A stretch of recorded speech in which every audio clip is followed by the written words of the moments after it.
अंधेरे की खामोशी, घने कोहरे और सुनसान हाईवे की रात, यह सिर्फ आपकी कल्पना नहीं बल्कि सच्ची घटनाओं पर आधारित कहानी है जो आपको अपनी कुर्सी से बांधकर रख देगी। स्वागत है आपका डार्क पॉडकास्ट में, जहां हम लाते हैं वो डरावनी दास्तानें जो आपको सोचने पर मजबूर कर देंगी और रूह में सिहरन पैदा कर देंगी। अगर आप डर, रहस्य और सस्पेंस से भरी कहानियों के शौकीन हैं तो वीडियो को लाइक, सब्सक्राइब और शेयर करना मत भूलिए। साथ ही कमेंट में बताइए कि आपको सबसे ज्यादा कौन सा हिस्सा डरावना लगा।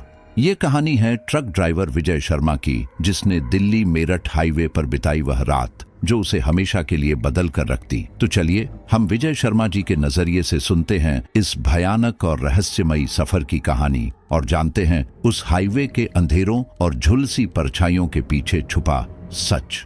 मेरा नाम विजय शर्मा है। पेशे से मैं एक ट्रक ड्राइवर हूं और पिछले 20 सालों से दिल्ली से लेकर देश के अलग अलग हिस्सों में माल ढोने का काम कर रहा हूं। इस काम में दिन रात, बारिश धूप सब झेलना पड़ता है, मगर आज की रात जैसी सर्द और रहस्यमयी रात मैंने कम ही देखी थी। दिल्ली से मेरठ के लिए माल लेकर मैं निकला था। रात लगभग 11 बज रही थी। हवा में इतनी ठंड थी कि कोहरे की चादर आंखों के सामने दीवार सी बन रही थी। हेडलाइट्स की तेज रोशनी भी उस घने धुंध को चीर नहीं पा रही थी। सड़क पर बस कभी कभार किसी दूसरी गाड़ी की फीकी रोशनी दिख जाती, वरना सन्नाटा और अंधेरा मेरा साथी था। जैसे ही मैं गाड़ी धीरे धीरे आगे बढ़ा रहा था, अचानक सड़क के किनारे एक परछाई सी हिली। मैंने सोचा शायद कोई राहगीर होगा जो हाईवे पार कर रहा हो, लेकिन जैसे ही मेरी नजर उस पर टिकने लगी, दिल की धड़कन तेज हो गई। वह एक औरत का साया था। उसका चेहरा धुंध से ढका हुआ था और पलक झपकते ही वह गायब हो गई। एक झुरझुरी मेरी रीढ़ की हड्डी तक दौड़ गई। मैं बार बार रियर व्यू मिरर में देखने लगा, मगर वहां अब सिर्फ धुंध और अंधेरा था। थोड़ा आगे बढ़कर मैंने एक छोटे से ढाबे पर ट्रक रोक दिया। गाड़ी से उतरते ही ठंडी हवा हड्डियों तक चुभने लगी। ढाबे पर कुछ और ड्राइवर बैठे चाय पी रहे थे। मैंने भी एक चाय मंगवाई। तभी एक बूढ़ा आदमी, जिसकी आंखों में अजीब चमक थी, मेरी तरफ झुककर धीमी आवाज में बोला, रात को 2 से 3 बजे के बीच इस हाईवे पर संभल कर चलना बेटा, कई लोग लौटे ही नहीं। उसकी आवाज में ऐसा कंपन था कि जैसे उसने खुद कुछ खौफनाक देखा हो। मैं उसकी बात को मजाक में उड़ा देना चाहता था, मगर उसके शब्द मेरे मन में किसी कील की तरह चुभ गए। मैंने चाय खत्म की और ट्रक फिर से स्टार्ट किया। जैसे ही गाड़ी चलाने लगा, मेरे ट्रक का पुराना रेडियो अचानक चालू हो गया।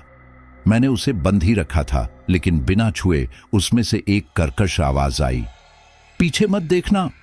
मेरी सांस अटक गई।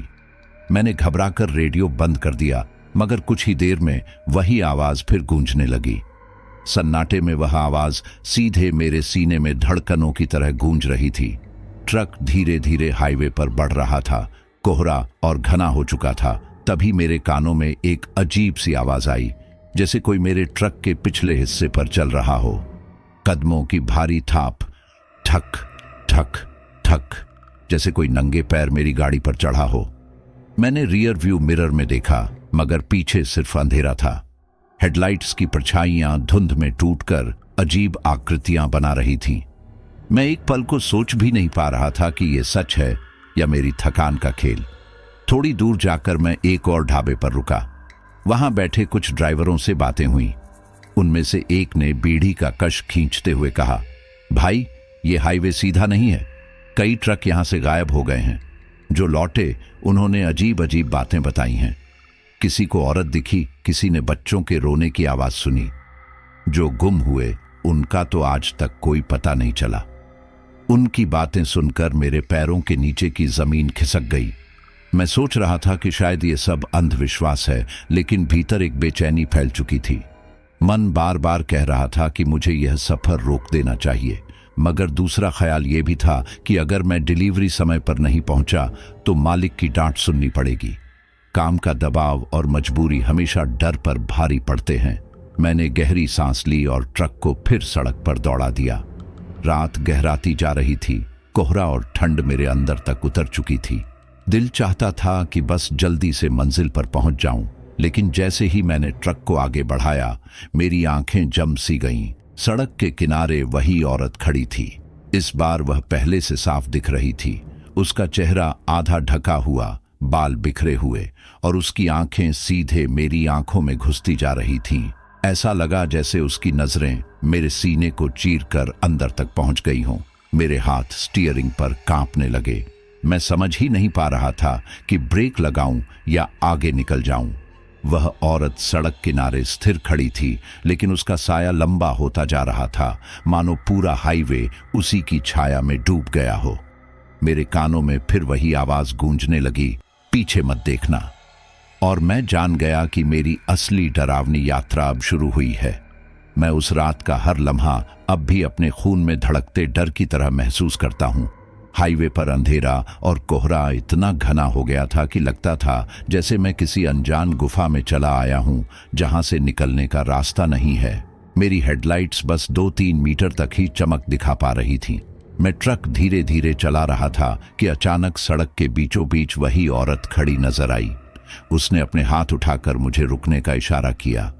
पहले तो मैंने उसे अनदेखा करने की कोशिश की और दिल को समझाया कि यह कोई राहगीर होगी या मेरी थकान की वजह से आंखों का धोखा। मगर अगले ही पल उसकी झलक ने मेरी रीढ़ में ठंडी लकीर खींच दी। उसका चेहरा साफ दिखाई दिया और जैसे किसी ने मेरी सांस रोक दी हो। चेहरा आधा जला हुआ था, त्वचा काली पड़ी हुई और आंखें ऐसी कि मानो भीतर की आग अब भी बुझी न हो। उसके फटे होंठों से निकलती फुसफुसाहट हवा को काटती हुई मेरे कानों तक पहुंची और मैं सहम गया। मैंने घबराकर रेडियो बंद कर दिया था, लेकिन कुछ सेकंड बाद उसमें से धीमी धीमी आवाज आने लगी। इस बार कोई गीत नहीं, बल्कि किसी मासूम बच्चे के रोने की आवाज। पहले धीमी, फिर तेज, जैसे वो बच्चा ठीक मेरी बगल में बैठा हो और रो रहा हो। दिल की धड़कन इतनी तेज हो गई कि लगा सीने से बाहर निकल जाएगी। मैं खुद को समझाने की कोशिश करता रहा कि यह सब कल्पना है, मगर उस रोने में इतनी सच्चाई थी कि हर आहट मेरे नसों को खींच रही थी। तभी अचानक ट्रक का इंजन खुद ब खुद बंद हो गया। गाड़ी बीच हाईवे पर खामोश हो गई। ना कोई दूसरी गाड़ी, ना इंसान, सिर्फ गहरा कोहरा और मेरी हड्डियां चीरती ठंड। मैंने इंजन फिर से स्टार्ट करने की कोशिश की, पर चाबी घुमाते ही बस एक अजीब सी खटर पटर की आवाज आई और सब बंद हो गया। बाहर का कोहरा और घना हो चुका था। इतनी घनी सफेद धुंध थी कि सामने हाथ भी दिखना मुश्किल था। मैं ट्रक से उतरा और बोनट खोलकर चेक करने लगा, लेकिन मेरा ध्यान मशीन पर कम और चारों ओर फैले उस भयानक सन्नाटे पर ज्यादा था। ऐसा लग रहा था जैसे कोई मेरे चारों तरफ गोल गोल घूम रहा है।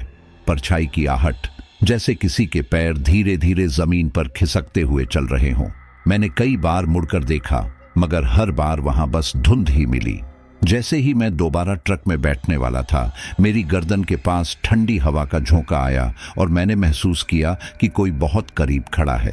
अचानक वही औरत धुंध से निकलकर सामने खड़ी हो गई। उसका जला हुआ चेहरा मेरे बिल्कुल पास था।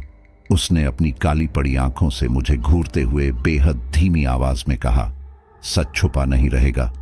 उसकी आवाज में ऐसी कंपी थी जैसे मरने से पहले किसी की आखिरी फुसफुसाहट हो। मेरी पूरी देह पसीने से तरबतर हो गई, जबकि ठंड इतनी थी कि हाथ सुन्न हो रहे थे। मैं चिल्लाना चाहता था, मगर गले से आवाज तक नहीं निकली। मैं बिना कुछ सोचे समझे ट्रक में कूदकर बैठ गया और कांपते हाथों से इंजन स्टार्ट करने लगा। पहली कोशिश में इंजन नहीं चला, दूसरी बार भी नाकाम रहा। मेरा दिल धड़क रहा था कि अगर इंजन इस बार भी नहीं चला तो शायद मैं कभी जिंदा नहीं बच पाऊंगा। तीसरी कोशिश में अचानक गाड़ी गरजी और चालू हो गई। मैंने बिना पीछे देखे गाड़ी तेजी से बढ़ा दी। मेरे पैरों ने एक्सीलरेटर को ऐसे दबाया मानो मैं मौत से दौड़ लगाकर भाग रहा हूं। लेकिन हाईवे पर भागते हुए भी डर मेरा पीछा नहीं छोड़ रहा था। मैं बार बार आईने में देखने से खुद को रोक रहा था, क्योंकि अभी अभी रेडियो से सुनी आवाज मेरे कानों में गूंज रही थी, पीछे मत देखना। मगर इंसान की फितरत है कि जितना मना किया जाए उतनी ही जिज्ञासा बढ़ती है। मैंने एक पल को साहस किया और रियर व्यू मिरर में झांक लिया, और उस नजर ने मेरी आत्मा तक को हिला दिया। आईने में साफ दिखाई दिया कि ट्रक की छत पर वही औरत बैठी हुई थी। उसके लंबे बिखरे हुए बाल हवा में उड़ रहे थे और उसका जला हुआ चेहरा पूरी तरह मेरी ओर था। उसकी काली आंखें इस तरह मेरी आंखों में ढस गईं जैसे वे मेरी आत्मा को निगल लेना चाहती हों। उसका चेहरा धीरे धीरे और पास आता जा रहा था, मानो शीशे से निकलकर ट्रक के अंदर प्रवेश कर जाएगा। मेरे हाथ कांपने लगे, मगर मैंने हिम्मत करके और तेजी से गाड़ी दौड़ा दी। उस पल मुझे लगा कि चाहे मैं कितनी भी तेज क्यों न भागूं, यह औरत, यह साया, यह रहस्यमयी अंधेरा हमेशा मेरे साथ रहेगा। और मुझे भीतर से यह एहसास होने लगा कि यह सब सिर्फ एक डरावना संयोग नहीं, बल्कि मेरे अतीत से जुड़ा कोई गहरा राज है जो इस सुनसान हाईवे पर मेरी परतें खोलने को तैयार बैठा है। उस रात मैंने समझ लिया था कि सफर अब मेरे लिए सिर्फ मंजिल तक पहुंचने का नहीं रहा, बल्कि मेरे खुद के सच का सामना करने का बन चुका था। मैं उस रात के हर लम्हे को आज भी भूल नहीं पाया हूं। ट्रक की रफ्तार चाहे जितनी तेज हो, मेरे दिल की धड़कनें उससे कहीं ज्यादा तेज दौड़ रही थीं। पीछे आईने में बैठी उस औरत का जला हुआ चेहरा और उसकी काली पड़ी आंखें अब भी मेरे जहन में गूंज रही थीं। मैंने जैसे तैसे हिम्मत करके ट्रक को और आगे बढ़ाया, लेकिन डर की वजह से हाथ कांप रहे थे और सांसें बार बार अटक रही थीं।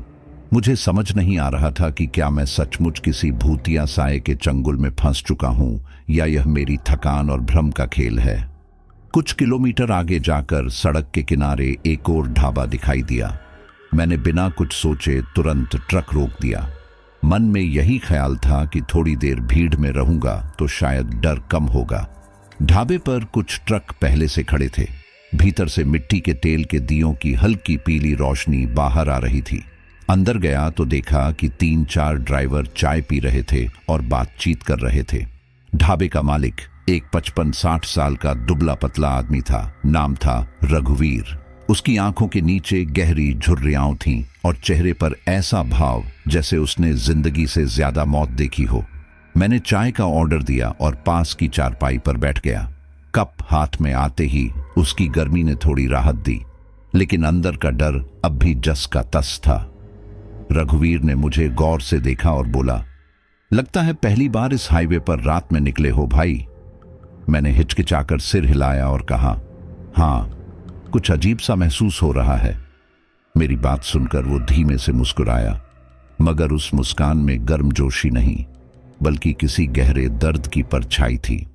उसने धीरे धीरे बोलना शुरू किया, तुम्हें पता है इस हाईवे की असली कहानी? उसकी आवाज सुनकर बाकी ड्राइवर भी चुप हो गए, जैसे सबको पता हो कि अब कोई भारी सच सामने आने वाला है। रघुवीर ने कहा, कई साल पहले यहीं इसी सड़क पर एक ट्रक को रोककर उसमें जिंदा लोगों को डाल दिया गया था। वो लोग शायद मजदूर थे या कोई गवाह, सच किसी को ठीक ठीक नहीं मालूम, मगर उन्हें जिंदा जलाया गया।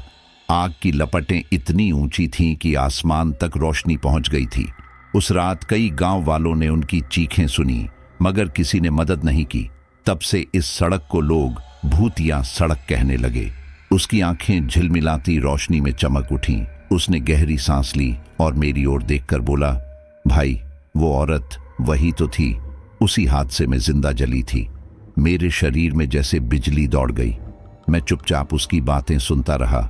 मेरे कानों में सचमुच जैसे किसी औरत की चीख गूंजने लगी हो। पास बैठे एक और ड्राइवर, जिसकी दाढ़ी आधी सफेद थी, बोला, मैंने अपनी आंखों से उसे देखा है। एक बार रात को ट्रक चला रहा था तो महसूस हुआ कोई पीछे बैठा है। पलटकर देखा तो वही औरत थी। काली पड़ी आंखें, झुलसा चेहरा। जैसे ही ब्रेक लगाया वो गायब हो गई। उसकी बात सुनते ही मेरे हाथों से चाय का कप लगभग गिर ही गया।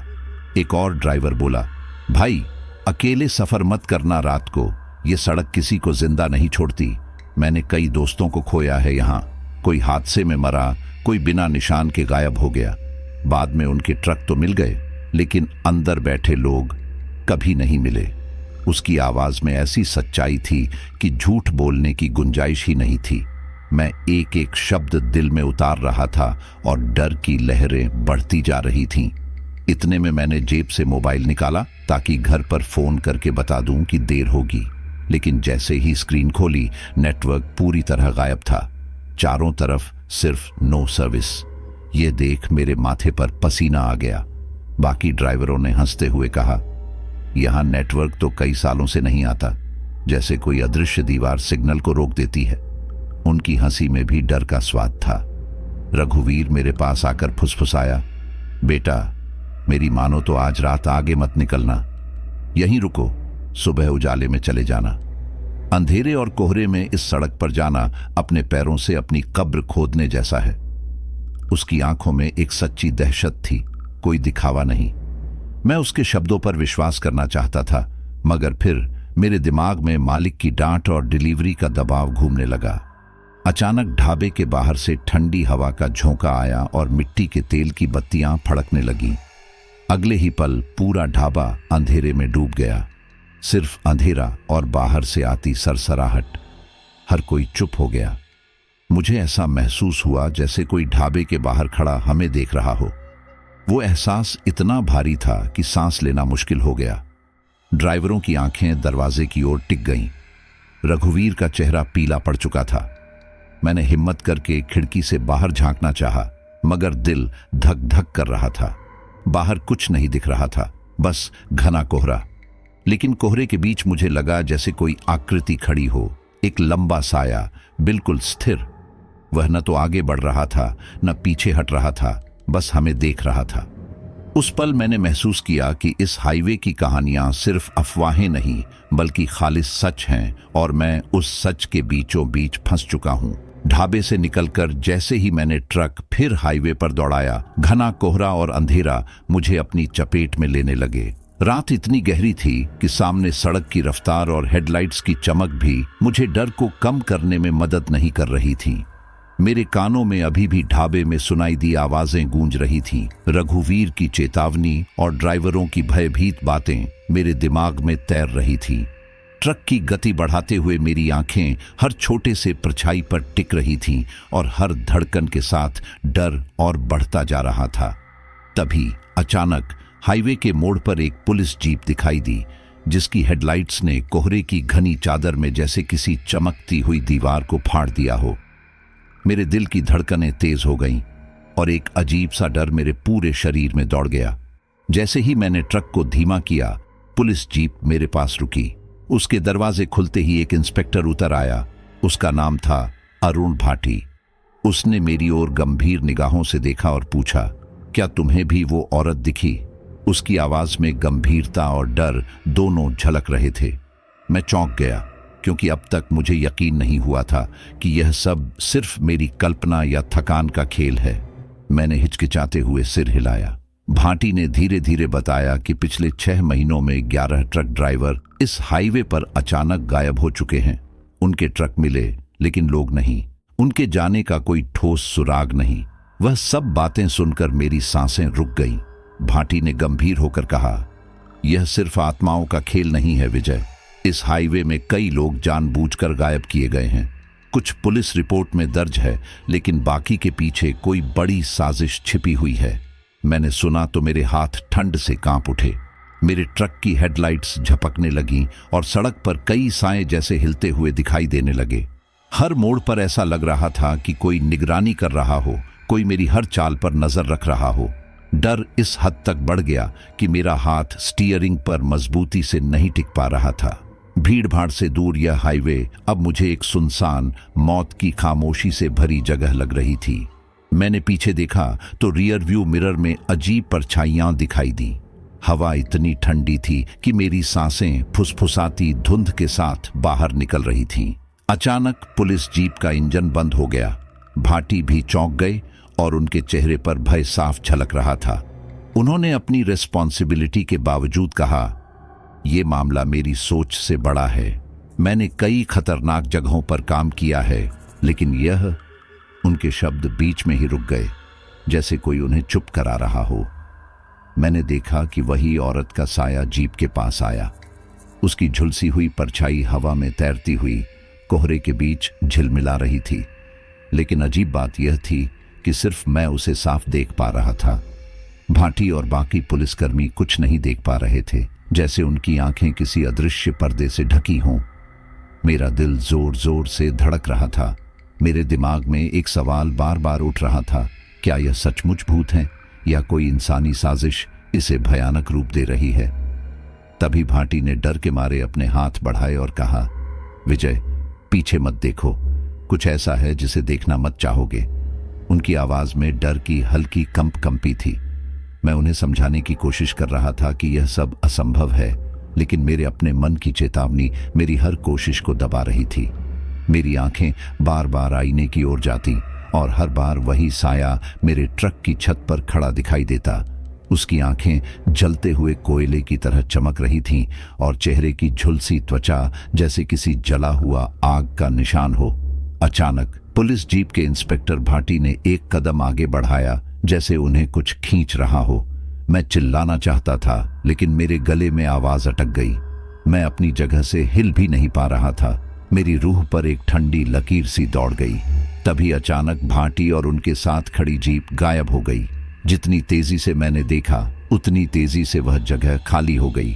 पीछे केवल अंधेरा, कोहरा और उस औरत की हल्की हल्की परछाई बची रही। मुझे समझ में नहीं आ रहा था कि क्या मैं हेलुसिनेशन देख रहा हूं या सच में इंस्पेक्टर और जीप हवा में विलीन हो गए।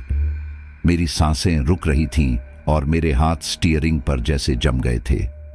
हवा की हर सरसराहट मुझे चेतावनी दे रही थी कि यह हाईवे अब सिर्फ रास्ता नहीं, बल्कि मौत और रहस्य का स्थान बन चुका है। मैं जानता था कि आगे जो भी होने वाला है वह मेरे लिए सिर्फ डर और सस्पेंस से भरा होगा। वही औरत धीरे धीरे ट्रक के पीछे से होकर सामने आती रही। उसकी आंखों में कोई मानवीय भावना नहीं थी, बस एक अनसुलझा दर्द और क्रोध। उस रात मैंने सीखा कि कभी कभी सच केवल देखने से नहीं, बल्कि महसूस करने से समझ में आता है। हाईवे पर इंसान और आत्मा दोनों ही अस्तित्व रखते हैं, और जब दोनों का सामना एक ही जगह पर हो तो डर इतनी घनी धुंध की तरह फैल जाता है कि हर निर्णय असंभव हो जाता है। मेरे ट्रक की गति अब तेज थी, लेकिन डर पीछा छोड़ने को तैयार नहीं था। मैं जानता था कि यह सफर अब केवल मंजिल तक पहुंचने का नहीं, बल्कि अपने अंदर छुपे भय और रहस्यों से जूझने का बन चुका था। उस रात की खामोशी अब भी मेरी आत्मा में गूंजती है। ट्रक अकेले हाईवे पर दौड़ रहा था और मैं अपनी ही सांसों की आवाज सुन रहा था, जो ठंडी हवा में तेज धड़कती हुई कानों तक पहुंच रही थी। दिल जोर जोर से धड़क रहा था। ऐसा लग रहा था कि कहीं यह मेरी धड़कनें ही नहीं, बल्कि मेरे पाप की चेतावनी है। रेडियो अचानक खुद ब खुद चालू हो गया और उसी भयानक आवाज ने मेरे कानों में फुसफुसाते हुए कहा, सच याद है तुझे? मेरी रूह ठिठक गई।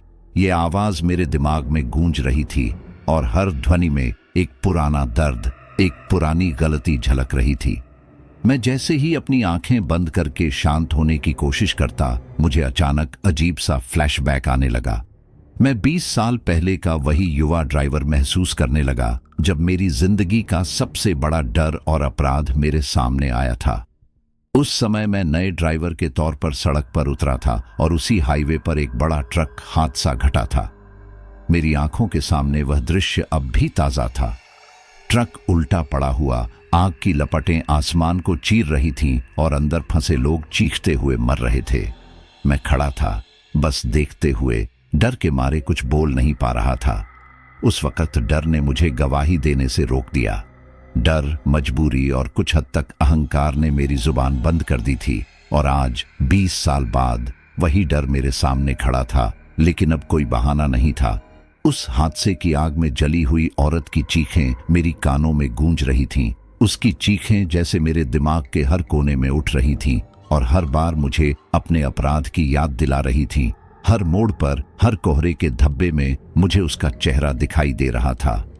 अब यह केवल यादें नहीं थीं, बल्कि साया बनकर मेरे चारों ओर मंडरा रही थी। हर बार जब मैं पीछे देखने की हिम्मत करता, वह साया जैसे मेरे अतीत को सामने लाने, मेरे डर और अपराध का सामना कराने के लिए मेरे करीब आती। हाईवे पर कोहरा और भी घना हो चुका था। मेरी आंखें, मेरी परछाई और सड़क की रफ्तार, सब कुछ असंभव सा लग रहा था।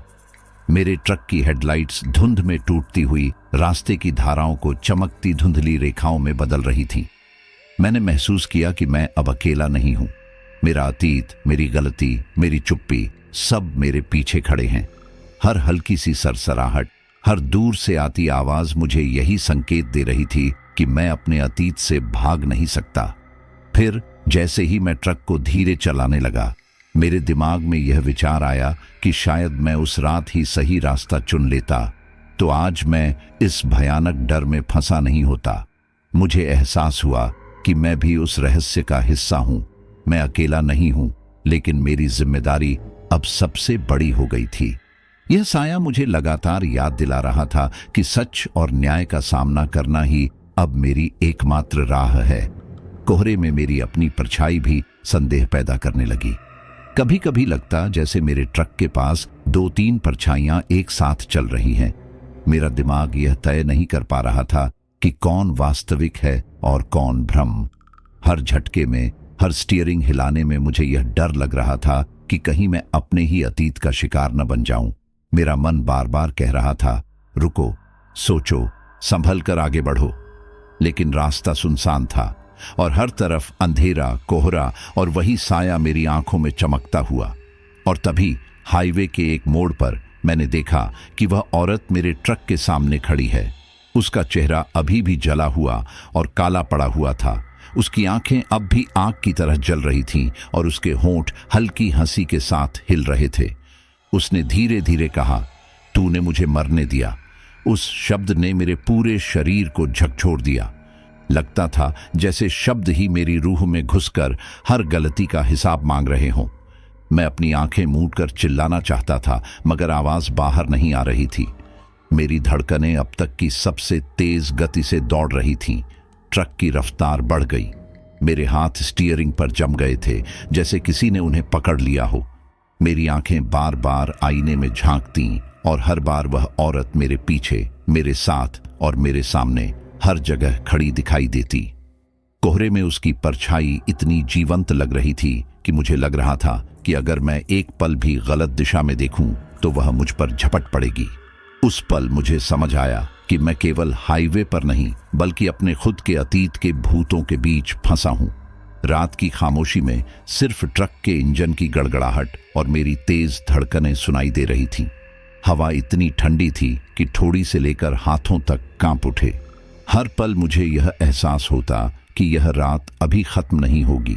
यह रात मुझे अपने अतीत, अपनी गलती और अपने डर के साए में रखेगी।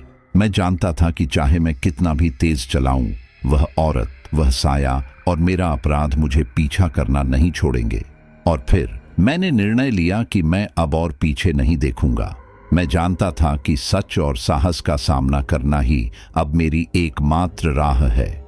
ट्रक की रफ्तार बढ़ी, कोहरा और भी घना हुआ और वही औरत धीरे धीरे मेरी आंखों से गायब हो गई। लेकिन उसकी बातें, उसकी आंखों का डर और उसका साया हमेशा मेरे साथ रहेगा। उस रात मैंने सीखा कि कभी कभी सच सिर्फ आंखों से नहीं, बल्कि आत्मा के हर हिस्से से महसूस किया जाता है। ट्रक की रफ्तार बढ़ाते हुए मैं हाईवे पर अकेला था, लेकिन मेरी आंखों के सामने अचानक वही साया खड़ा हो गया जिसे मैं बीते कई महीनों से भूल नहीं पाया था। यह औरत का साया अब और अधिक स्पष्ट और भयावह मेरी आंखों में घुसकर मुझे अतीत की उन डरावनी यादों में धकेल देता है जिन्हें मैंने 20 साल तक दबा कर रखा था। जैसे ही मैं उसके चेहरे को देखता हूं, मेरे मन में अचानक एक फ्लैशबैक आता है। 20 साल पहले वही रात, वही हाईवे और वही भयानक हादसा। उस समय मैं नया ड्राइवर था और उसी ट्रक के पास खड़ा था जिसमें जले हुए लोग और चीखती हुई आत्माएं थीं। लेकिन डर के मारे मैंने कुछ नहीं किया। मैं खड़ा रह गया, देखकर भी चुप रहा, क्योंकि पुलिस वाले और स्थानीय माफिया उस हादसे की मिलीभगत में शामिल थे। मैंने देखा कि ट्रक में जो अवैध माल छुपाया गया था उसे जलाकर सबूत मिटा दिए गए थे और कोई भी उस घटना का सच्चा सबूत सामने नहीं ला सका। उस हादसे में फंसी वही औरत जिसका नाम अब मेरे दिमाग में गूंजता है, सुनीता देवी, अब मेरे सामने खड़ी है। उसकी झुलसी हुई त्वचा और आग से सुलगा चेहरा मुझे एक पल के लिए थमा देता है। उसकी आंखों में पीड़ा और क्रोध दोनों झलक रहे हैं। उसके बच्चे, जिनकी चीखें उस समय मेरे कानों में गूंजती थीं, आज भी मेरे कानों में लगातार बजी रहती हैं। मैं अपनी सीट पर जमकर बैठा हूं, लेकिन भीतर की बेचैनी और डर मुझे हिला रहे हैं। हाईवे के धुंधले प्रकाश में अचानक खून के धब्बे नजर आने लगते हैं। जैसे सड़क खुद उस भयावह घटना की कहानी बता रही हो। मैंने ट्रक तुरंत रोका। जैसे ही मैं झुककर जमीन पर हाथ लगाता हूं, मेरी हथेली पर असली खून लग जाता है। मेरी आंखें खुली रह जाती हैं और मैं समझ नहीं पा रहा हूं कि यह खून असली है या मेरी आंखों का भ्रम। तभी चारों ओर वही औरतें और बच्चे दिखाई देने लगते हैं, सबके चेहरे झुलसे हुए, आग में झुलस चुके और पीड़ा में बंद। उनका सन्नाटा और उनकी पीड़ा मुझे पूरी तरह से अपने पाप के एहसास में डुबो देती है। मेरा डर अब केवल डर नहीं रहा, यह गिल्ट में बदल चुका है।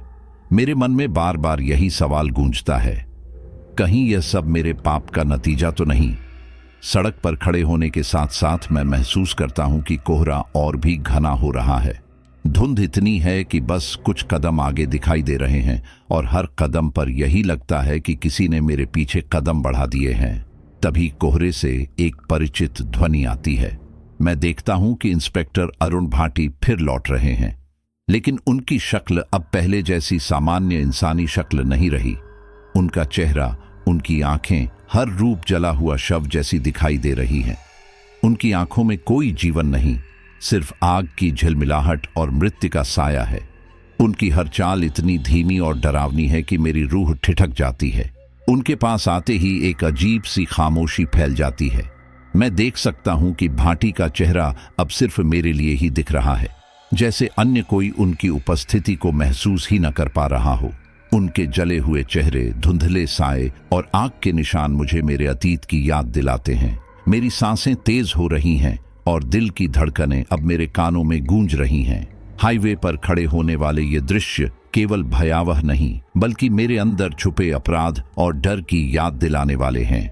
मेरे दिमाग में लगातार वही यादें आती हैं जब मैं 20 साल पहले उस हादसे के वक्त चुप रहा था।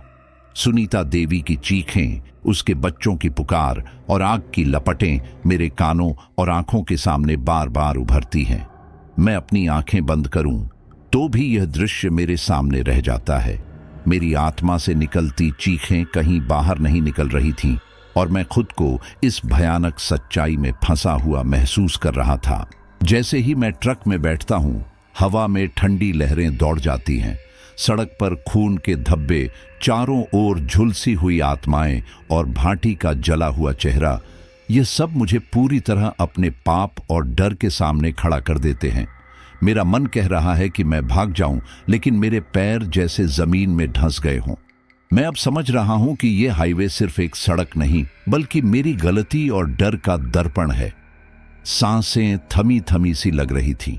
मैं देख रहा हूं कि सुनीता देवी और उसके बच्चे धीरे धीरे मेरी तरफ बढ़ रहे हैं।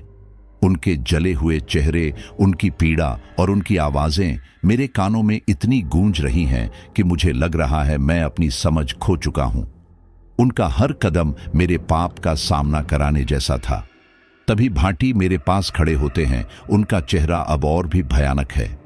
मैं देख सकता हूं कि उनके जले हुए चेहरे की त्वचा धीरे धीरे झुलसती हुई नजर आ रही है और उनकी आंखों में मृत्यु का अक्स साफ दिख रहा है। मेरी रूह पर ऐसा डर और अपराध का एहसास हुआ कि मैं खुद को संभाल नहीं पा रहा था। मैं जानता हूं कि यह केवल डर या भ्रम नहीं है, बल्कि सच और पाप की जटिल परतें अब मेरे सामने खुल चुकी हैं। सुनीता देवी, उसके बच्चे और भाटी सभी मेरे अतीत के हिस्से हैं। मेरे द्वारा की गई चुप्पी और डर का प्रतीक है। हाईवे पर खड़े खून, धुंध और साए अब केवल दृश्य नहीं, बल्कि मेरे आत्मा के भीतर चल रही सच्चाई है। मैं समझ गया हूं कि यह रात केवल भयानक नहीं, बल्कि मेरे पाप का सामना कराने वाली रात है। मैं ट्रक में बैठा हूं, हाथ स्टीयरिंग पर जकड़े हुए और आंखें चारों ओर घूम रही हैं। खून के धब्बे, झुलसी हुई आत्माएं और भाटी का चेहरा मेरे हर कदम का हिसाब ले रहे हैं। मेरी आत्मा का भय अब केवल डर नहीं, बल्कि सच्चाई का सामना करने का संकेत बन चुका है। यही वह पहला दरवाजा है जो मुझे मेरे अतीत की परतों और मेरे पाप की सच्चाई की ओर ले जा रहा है। ट्रक को हाईवे पर अकेले चलाते हुए मैं महसूस कर रहा था कि हर कोहरा, हर परछाई और हर आवाज अब सिर्फ डराने के लिए नहीं, बल्कि मुझे मेरे अतीत और मेरे पाप के सामने खड़ा करने के लिए है। तभी वह भयानक दृश्य फिर सामने आया। इंस्पेक्टर अरुण भाटी जिसका चेहरा जला हुआ और मृत्युप्राय था, मेरे ट्रक के बगल में खड़ा था। लेकिन अब मुझे धीरे धीरे समझ में आने लगा कि भाटी असली इंसान नहीं है, वह हाईवे की उन आत्माओं द्वारा रचा गया प्रतिरूप था जिसे इस सड़कों के भूतिया और रहस्यमयी नियमों ने जीवंत कर दिया था। उसकी आंखों में आग जैसी चमक और मुख से निकलती आवाज ने मेरे दिमाग में धड़कनों को थाम दिया। उसने ठंडी और भयानक आवाज में कहा, तूने हमारी चीखें दबा दी थी, अब तुझे सच बोलना होगा। उसका हर शब्द मेरे मन में एक बिजली की तरह गिर रहा था और मैं अपने भीतर झांकते हुए अपने डर और अपराध को महसूस कर रहा था। लेकिन जैसे ही मैं हिलने की कोशिश करता, हाईवे पर वास्तविक पुलिस की गाड़ी दिखाई दी। उन्होंने तेज रोशनी में ट्रक पर अपना ध्यान केंद्रित किया और तेजी से ट्रक की तरफ बढ़े। मैं घबरा गया क्योंकि यह असली इंसान थे और उनकी आंखों में वह गंभीरता और शक साफ दिखाई दे रही थी। अचानक मुझे महसूस हुआ कि जो भाटी मेरे सामने खड़ा था वह वास्तविक नहीं था। असली पुलिस का रुख मेरे ऊपर दोषारोपण करने वाला था। उन्होंने मुझे हिरासत में लेने की कोशिश की और मेरी ओर गंभीरता से कहा, तुम सिर्फ ड्राइवर नहीं बल्कि हत्यारा हो। मेरे ट्रक की स्टीयरिंग और डैशबोर्ड पर अचानक ताजा खून दिखाई देने लगा। खून ऐसा जिसे मैं पहले महसूस कर चुका था, लेकिन अब असली लग रहा था। मेरा दिल धक धक कर रहा था और सांसें इतनी तेज चल रही थीं कि लगता था कि मैं खुद को नियंत्रित नहीं कर पा रहा। मैं घबराकर अपनी आवाज में कहा, यह सब अलौकिक है, यह सब सच नहीं हो सकता। मैंने किसी को नहीं मारा, यह सब भूत और साया है। लेकिन पुलिस वाले मेरे शब्दों पर विश्वास ही नहीं कर रहे थे। उनका डर और गंभीरता मुझे और भी भयभीत कर रही थी। उनके हाथ में बंदूकें, आंखों में संदेह और मेरे सामने ट्रक पर बहता हुआ खून। यह दृश्य मेरे भीतर एक भयानक सन्नाटा छोड़ रहा था। मैं खुद को रोक नहीं पा रहा था। तभी अचानक हुआ एक और अजीब घटना। पुलिस जीप का दरवाजा अपने आप बंद हो गया और जो पुलिसकर्मी मुझे पकड़ने आए थे वह सब गायब हो गए। उनके शाब्दिक रूप, उनकी आवाजें, हर इंस्पेक्टर का अस्तित्व अचानक हवा में विलीन हो गया। अब केवल उनकी वर्दियां सड़क पर फड़फड़ा रही थीं, जैसे कोई अदृश्य शक्ति ने उन्हें जिंदा शरीर से अलग कर दिया हो। उनकी चीखें हवा में गूंज रही थीं, लेकिन कोई वास्तविक व्यक्ति नहीं दिख रहा था। यह दृश्य मेरे लिए और अधिक डरावना था क्योंकि मुझे एहसास हुआ कि यह हाईवे सिर्फ भूतों का नहीं बल्कि जिंदा इंसानों की साजिश का भी कब्रिस्तान है। मेरे मन में अचानक रघुवीर ढाबे वाले की बातें याद आईं। उसने कहा था, यहाँ इंसान और भूत दोनों खतरनाक हैं। अब मैं यह समझ रहा था कि इसका मतलब केवल डर और अंधविश्वास नहीं था। असली खतरा वह साजिश थी जो सालों से इस हाईवे पर चल रही थी। लोगों को गायब कर दिया जाता था, ट्रक जलाए जाते थे और अपराध को छुपाने के लिए हर किसी को डराया जाता था। हाईवे की कोहरे में छुपी हुई आत्माएं सिर्फ उस भय और अपराध की छाया थीं। मेरी आंखें बार बार सड़क पर घूम रही थी और मन में एक खौफ और अपराध की लहर उठ रही थी। तभी मेरी नजर ट्रक के डैशबोर्ड पर पड़ी। मैंने झुककर देखा और वहां एक पुराना अखबार मिला। उसकी पन्नियों में झिलमिलाती रोशनी में हेडलाइन ने मेरी रूह को हिला दिया, सरकारी साजिश में जलते लोग। यह वह असली सच था जिसने 20 साल पहले सुनीता देवी और अन्य लोगों की मौत का कारण बनाया। अवैध माल छुपाने और सबूत मिटाने के लिए ट्रक में लोगों को जला दिया गया था और पुलिस और सरकारी एजेंसियां इस साजिश का हिस्सा थीं। मेरे भीतर एक डर और गिल्ट का मिश्रण उठ रहा था। मैं खुद को दोषी मान रहा था कि मैंने 20 साल पहले चुप रहकर सब कुछ देख लिया और अब यह सब मेरी आंखों के सामने जीवित हो उठा था। हाईवे की कोहरे भरी सड़क, चारों ओर झुलसी हुई आत्माएं, इंस्पेक्टर भाटी का जला हुआ चेहरा और पुलिस की गायब हुई उपस्थिति, ये सब मुझे मेरी चुप्पी और भय की कीमत दिखा रहा था। मैंने धीरे धीरे ट्रक की गति कम की, लेकिन डर और गिल्ट का बोझ अब और बढ़ रहा था। मेरे दिमाग में बार बार वही सवाल गूंज रहा था, क्या मैं कभी इस अपराध और साजिश के चक्र से बच पाऊंगा? क्या मैं सच का सामना करके अपने पाप से मुक्त हो सकता हूं? सड़क पर कोहरा और खून, हवा में उठती आवाजें और चारों ओर झुलसी हुई परछाइयां मेरे साथ साथ चल रही थीं, जैसे मेरी आत्मा को हर पल चुनौती दे रही हों। मेरे हाथ कंपा रहे थे और मेरी सांसें तेज हो रही थीं। ट्रक के डैशबोर्ड पर पड़ा अखबार मेरे सामने था और उसकी हेडलाइन मेरी आंखों के सामने बार बार घूम रही थी।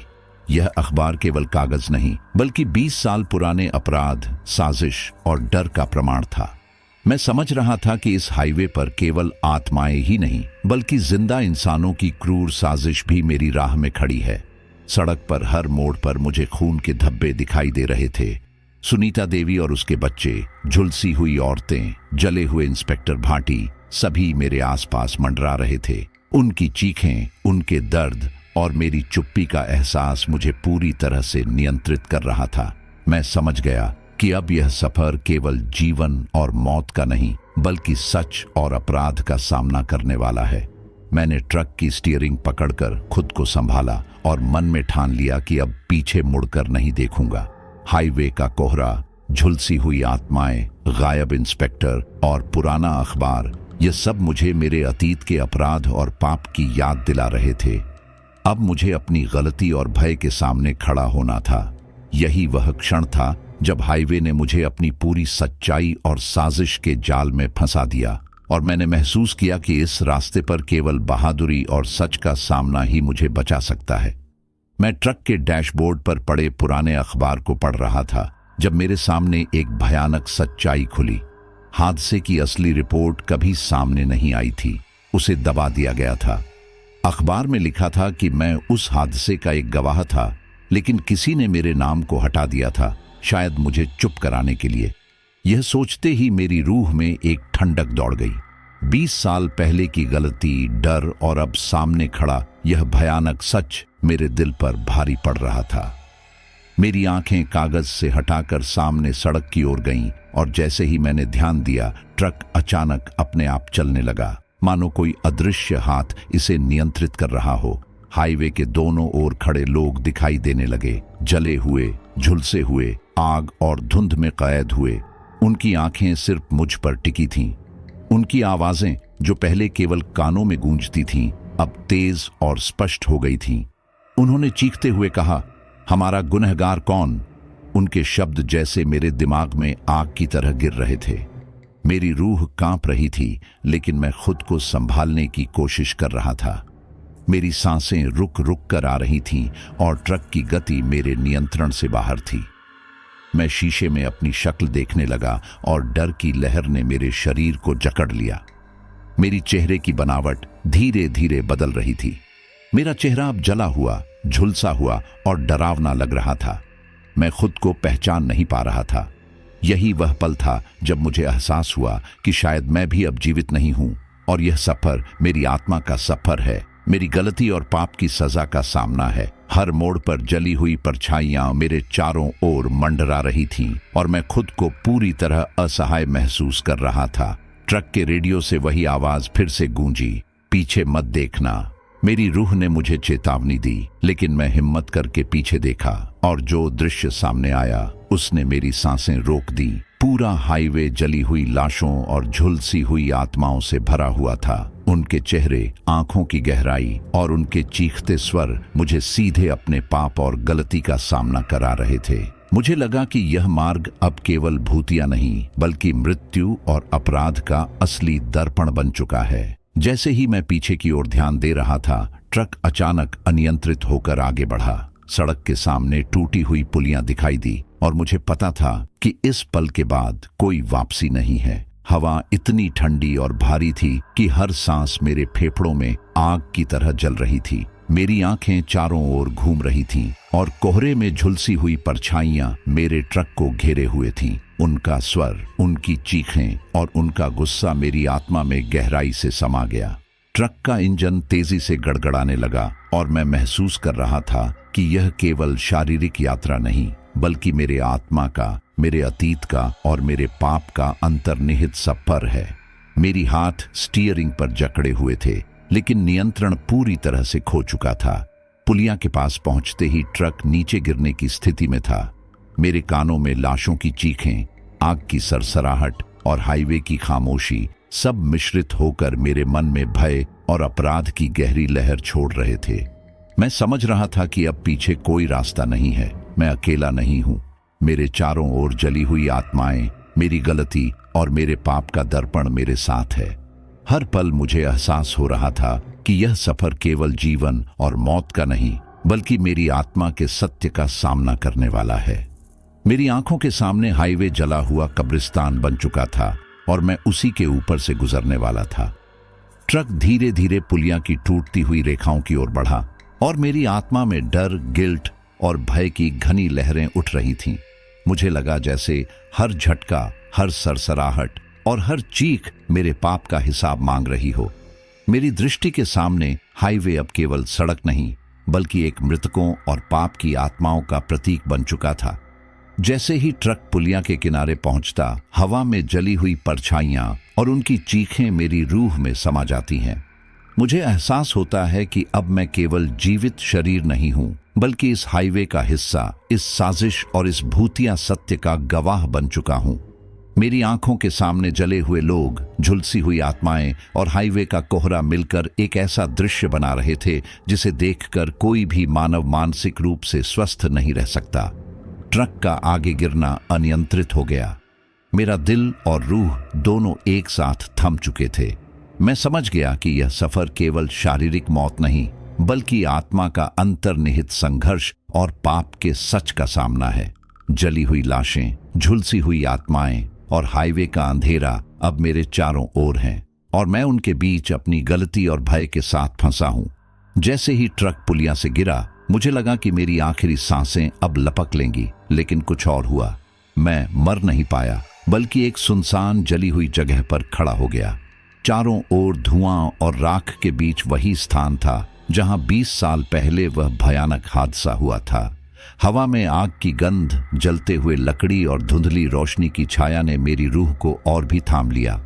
मेरी आंखों के सामने सारे पीड़ित खड़े थे, उनके चेहरे झुलसे हुए, आग से तले हुए और आंखों में दर्द और क्रोध का मिश्रण था। और उसी भीड़ में सुनीता देवी खड़ी थी। उसकी आंखों में आग और पीड़ा दोनों झलक रही थी। उसने धीरे से कहा, तेरी चुप्पी ने हमें मारा। उसकी आवाज मेरे कानों में लहरों की तरह गूंज रही थी और मेरे भीतर डर और गिल्ट की लहरें उठ रही थीं। मैं घुट घुट कर गिड़गिड़ाने लगा, माफी मांगने की कोशिश कर रहा था, लेकिन आत्माएं केवल खामोशी में मेरे चारों ओर मंडराती रहीं। उनकी उपस्थिति इतनी प्रबल थी कि मुझे अपनी सांसें रोकने जैसी भावना महसूस होने लगी। तभी मैं अपने आप को उस रात के दृश्य में देखता हूँ, वही ट्रक ड्राइवर जो 20 साल पहले हादसे की गवाही देने से डरकर चुप रहा था। मुझे अपने अपराध का पूरा एहसास हुआ। मेरा अपराध यह नहीं था कि मैंने दुर्घटना करवाई, बल्कि यह था कि मैंने सच को दबा दिया। मेरी चुप्पी ने उन लोगों की मौत को संभव बनाया और अब यही मेरे पाप का सामना करने का समय था। आत्माएं धीरे धीरे मेरे चारों ओर घेरती हुई आती हैं। उनका शरीर, उनकी आंखों का क्रोध और उनका दर्द मेरे भीतर डर और अपराध का मिश्रण पैदा कर रहा था। मेरी धड़कनें तेज हो गईं और हर सांस मेरे गले में अटक रही थी। मैं सोचने लगा कि क्या यह मेरी वास्तविक मौत है या केवल मेरे पाप का प्रायश्चित है। चारों ओर की धुंध और आग के धुएं में सब कुछ अस्थिर और भ्रमित लग रहा था। मैंने अपनी आंखें बंद की और फिर धीरे धीरे महसूस किया कि मेरी रूह एक अजीब तरह के संतुलन में आ रही है। मैं वही ट्रक ड्राइवर हूं, वही विजय शर्मा, लेकिन अब मुझे अपने अतीत की पूरी सच्चाई का सामना करना पड़ रहा था। आत्माएं मेरे चारों ओर मंडराती रहीं और मेरी सांसें रोकने लगीं, जैसे मेरे शरीर और आत्मा दोनों इस पाप का दंड भुगत रहे हों। हर पल, हर धड़कन में मैं अपने अपराध के महत्व को महसूस कर रहा था। मैंने मन ही मन खुद से कहा, यह सिर्फ मौत नहीं, यह प्रायश्चित है, यह मेरे पाप का सामना है। जैसे ही मैंने यह स्वीकार किया, चारों ओर का अंधेरा और धुंधला होने लगा। आत्माएं धीरे धीरे मेरी आंखों के सामने फीकी पड़ने लगीं। हवा की ठंडी लहरें और धुएं की गंध कम होने लगी और अचानक मैं खुद को फिर उसी ट्रक में पाया, चालक की सीट पर बैठा। मेरी हथेलियां स्टीयरिंग पर थीं। ट्रक का इंजन हाँफ रहा था और हाईवे की ठंडी रात मेरे चारों ओर थी। मैं समझ गया कि यह सपना, यह भय, यह सामना केवल मेरे भीतर का डर और अपराध था, जिसे हाईवे की आत्माओं ने सामने ला दिया। ट्रक की सीट पर बैठा मैं अब एक बार फिर जिंदा था, लेकिन मेरी आत्मा ने अपने पाप और चुप्पी का सामना कर लिया था। हाईवे की खामोशी, कोहरा और झुलसी हुई परछाइयां अब मेरे भीतर बस गई थीं और मुझे यह एहसास हो गया कि सच और साहस का सामना करने के बिना कोई भी राहत नहीं मिलती। मैं अपने ट्रक की सीट पर बैठा अपने आप से सवाल कर रहा हूं कि क्या यह सब सपना था या सच। ठंडी हवा मेरी आंखों और चेहरे से टकरा रही थी और हाईवे पर फैलता कोहरा, जो अब भी घना और काला लग रहा था, मेरे भीतर अनसुलझे डर और बेचैनी को बढ़ा रहा था।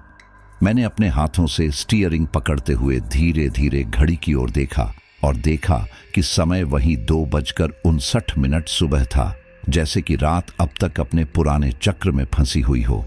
मेरी आंखें चारों ओर फैलते अंधेरे में घूमी और हाईवे की सुनसान खामोशी में केवल अपने खुद के धड़कनों और ट्रक के इंजन की आवाज सुनाई दी। सब कुछ वैसा ही था जैसे कि 20 साल का भय, सारे पाप, सारी आत्माएं और मेरे द्वारा किए गए अपराध, सब कुछ एक ही पल में फिर से जीवित हो गए हों। मैंने ट्रक का डैशबोर्ड देखा और वहां वह पुराना अखबार रखा हुआ था जिसमें 20 साल पहले हुए हादसे की असली रिपोर्ट थी। मेरी आंखों के सामने हेडलाइन चमक रही थी और मुझे याद आया कि कैसे मैंने चुप रहकर सच को दबा दिया था। उसी क्षण हवा में अचानक बच्चों की हंसी और रोने की आवाज गूंजने लगी। उनकी आवाजें इतनी स्पष्ट और भयानक थीं कि मेरे भीतर डर की लहरें दौड़ गईं। ऐसा लग रहा था जैसे ये आवाजें मेरे चारों ओर मंडराती हैं, मेरी आत्मा पर अपनी पकड़ बना रही हों और मुझे उस हाईवे की अनंत सच्चाई का सामना करवा रही हों। मैंने धीरे धीरे रियर व्यू मिरर की ओर देखा और वहां फिर वही औरत दिखाई दी जिसकी झुलसी हुई झुलसी परछाई मुझे 20 साल से परेशान कर रही थी। इस बार उसका चेहरा और भी स्पष्ट था। उसकी आंखों में पीड़ा और गहराई के साथ एक अजीब सी शांति झलक रही थी। उसने धीरे से मुस्कुराते हुए कहा, सफर अभी खत्म नहीं हुआ। उसकी आवाज मेरे कानों में इतनी गूंज रही थी कि मुझे ऐसा लग रहा था जैसे वह मेरी आत्मा के भीतर घुसकर हर डर और अपराध का हिसाब ले रही हो। ट्रक की हेडलाइट्स अचानक बुझ गईं और जैसे ही अंधेरा फैलता है वह पूरे हाईवे को निगल लेता है। चारों ओर का दृश्य धुंधला और भयावह हो गया। कोहरे में घुलती हुई परछाइयां, जली हुई आत्माएं और हवा में गूंजती चीखें, सब कुछ अब मेरे चारों ओर समा गया था। मैं समझ गया कि यह हाईवे केवल सड़क नहीं बल्कि एक जीवित प्राणी की तरह है जो अपने भीतर हर अपराध, हर पाप और हर डर को समेटे हुए है। मेरी आंखें चारों ओर घूम रही थीं और मेरे मन में एक अजीब सा एहसास था कि शायद मैं अब कभी इस हाईवे से निकल नहीं पाऊंगा। हर मोड़ पर, हर क्षण मेरे चारों ओर वही झुलसी हुई परछाइयां और आत्माएं घूम रही थीं। उनका स्वर मेरे भीतर एक डर और गिल्ट की लहर छोड़ रहा था। मैंने ट्रक की गति बढ़ाई, लेकिन ऐसा लगा कि सड़क खुद बदल रही है।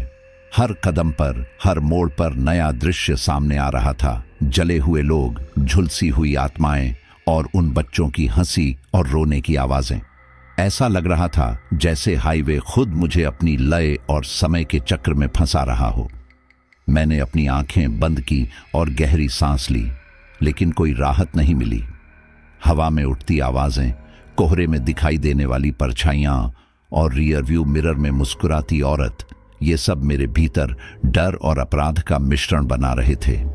मैं खुद को यह समझाने की कोशिश कर रहा था कि मैं अब जिंदा हूं, कि यह केवल एक भयावह सपना है, लेकिन मेरी आत्मा ने मुझे बार बार याद दिलाया कि यह हाईवे केवल भूतों का नहीं बल्कि मेरे पाप और डर का दर्पण भी है।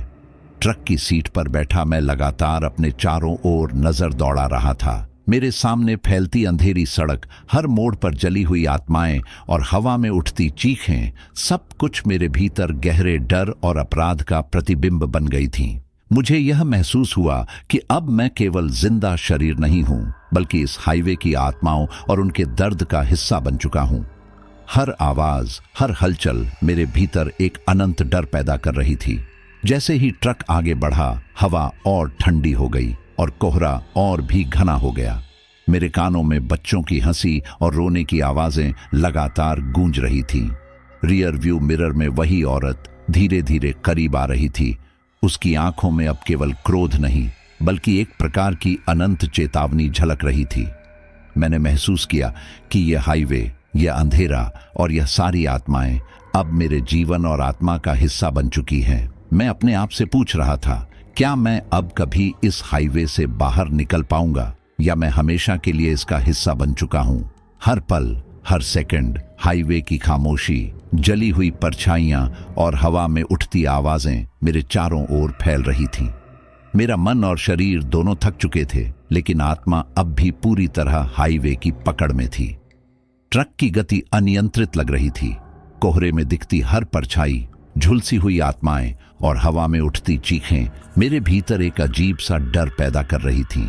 रियर व्यू मिरर में मुस्कुराती औरत अब मेरी आंखों के सामने इतनी स्पष्ट थी कि मुझे अपने आप पर विश्वास करना मुश्किल हो गया। उसकी मुस्कान, उसका स्वर, सब कुछ मुझे यह याद दिला रहा था कि यह सफर अभी खत्म नहीं हुआ।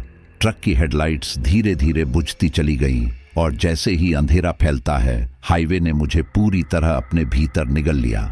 चारों ओर केवल अंधेरा, कोहरा और आवाजें बची थीं। मेरी आंखें चारों ओर घूम रही थीं, लेकिन मैं कुछ देख नहीं पा रहा था।